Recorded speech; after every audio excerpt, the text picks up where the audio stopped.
नौकर मेरे साथ करते करते थक गया था, लेकिन मैं तो अभी पूरी नहीं हुई थी। फिर मैंने गोली नौकर को निकाल कर दी तो इसने मेरे साथ।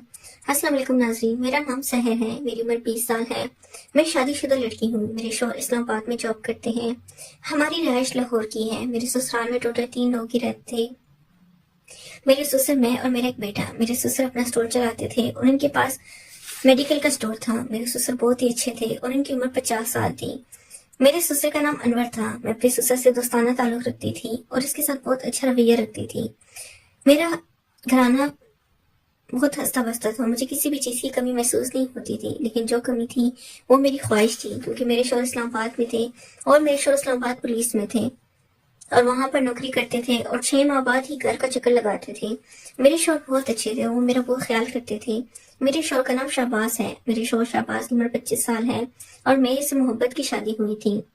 मेरे घर वालों ने शाहबाज की अच्छी नौकरी देखकर मेरी शादी कर दी थी, लेकिन इन्हें क्या पता था कि हमारी बेटी की ख्वाहिशात अधूरी रह जाएंगी।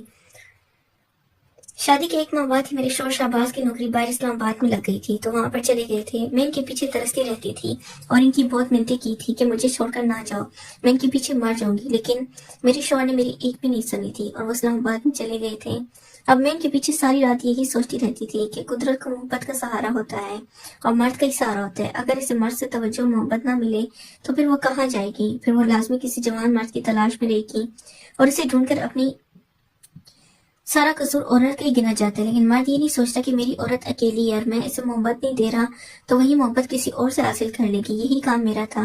मैं भी अब सोचने लगी थी कि किसी ऐसे मर्द की तलाश करूं जो मुझे और मेरी हर ख्वाहिश को देखे। फिर वही हुआ जो मैं सोच रही थी। मेरी तबीयत कुछ खराब होने लगी तो मेरे शौहर ने मशवरा दिया कि तुम एक कदर नौकर रख लो। मुझे भी अपने नौकर की जरूरत पड़ने लग गई थी, क्योंकि मेरी सेहत थोड़ी डाउन हो गई थी और मेरे घर के काम काज नहीं होते थे। तो मेरे शौहर ने मशवरा दे दिया कि तुम किसी लड़के को तलाश कर लो, वो घर के काम काज भी कर दिया करेगा और तुम्हें सौदा साल पे ला दिया करेगा। मैं भी अब यही चाहती थी। मेरे शौहर ने अपने मेडिकल स्टोर से एक लड़के को बेच दिया जिसकी उम्र तकरीबन 15 साल थी। इसका नाम सुहेल था। मैं अपने नौकर सुहेल से इंटरव्यू लेने गई थी तो इसने बताया कि इसका बाप नहीं है, बस माँ है और वो भी लाहौर में ही रहते थे। तो मैंने इसके ऊपर तरस खाकर इसे नौकरी पर रख लिया था और मेडिकल स्टोर पर 10,000 तनख्वाह लेता था।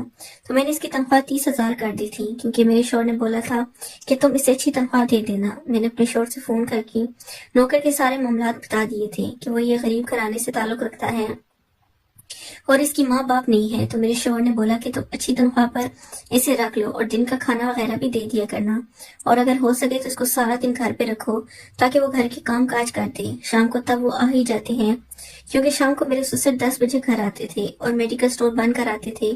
इसलिए मैंने अब अपने नौकर सुहेल को काम पर रख लिया था।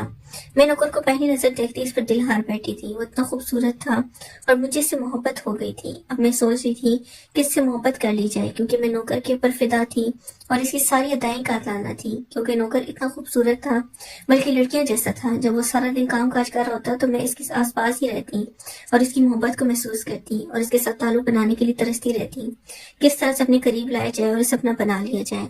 क्योंकि मेरे शौहर ने तो मुझे जो मायूसी दी थी, मैं इस मायूसी को दिल से नहीं निकाल सका। क्योंकि 6 माह में कौन सी औरत मर्द के बगैर रह सकती है, लेकिन मेरे शौहर ने मेरी आदत बना दी थी कि मैं इसके बगैर जीना सीख रही थी। लेकिन अब मेरी ख्वाहिशात कह रही थी कि इतनी खूबसूरत लड़की और जवान मर्द तुम्हारे पास है तो तुम इस चीज को क्यों तरस रही हो? बस इसके पास जाओ और इस अपने।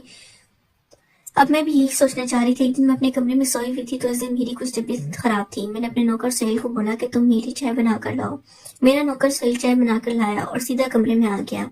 मैंने हल्के से कपड़े पहने हुए थे और जानबूझ के कपड़े थोड़े ऊपर किए हुए थे, तो मेरा सामने वाला सामान इसको नजर आ गया था और मेरी फुटबॉल देखने लगा था और देखते देखते मैं इनमें खो गया और इतना खो गया कि मैं सोच भी नहीं सकती थी। अब मुझे अपना काम होता हुआ दिखाई देने लगा था और मुझे पता चल गया था कि अब मेरा नौकर सुहेल इसी काम के लिए खड़ा है और मुझे देखे जा रहा है। बिल्कुल अब ये तैयार है। मैंने नौकर को सामने से देखा तो इसकी पैंट में मुझे इसका खड़ा नजर, और मैं भी यही चाहती थी। तो नौकर मेरे करीब आया और मैंने इसका बाजू पकड़ लिया और इसके साथ कबड्डी खेलने लगी। मेरे नौकर ने मुझे मना नहीं किया, वो भी इस चीज को एंजॉय करने लगा। मैंने अपने नौकर के साथ भरपूर कबड्डी खेली थी میں سوچ بھی نہیں سکتی تھی، مجھے میرے شوہر نے پوری زندگی نہیں دیا، اب میرا نوکر سہیل تو میری زندگی بن گیا تھا اور میں اس کے ساتھ ہی محبت کرتی تھی، اپنے شوہر کو بھول چکی تھی کیونکہ میرے شوہر نے مجھے رسوائی تنہائی کے بغیر کچھ نہیں دیا تھا، لیکن میرے نوکر نے مجھے وہ دے دیا تھا جس کی میں تمنا رکھتی تھی اور ساری زندگی اب اس کے احسان نہیں چکا سکتی تھی۔ اب میں نوکر کو اچھے پیسے دیتی، اچھی توجہ دیتی، وہ ہر وقت میرے پاس رہتا اور میری ساری خواہشوں کو دیکھتا تھا۔ ناظرین، اگر آپ کو یہ کہانی پسند ہے تو چینل کو لازمی سبسکرائب کریں۔ شکریہ۔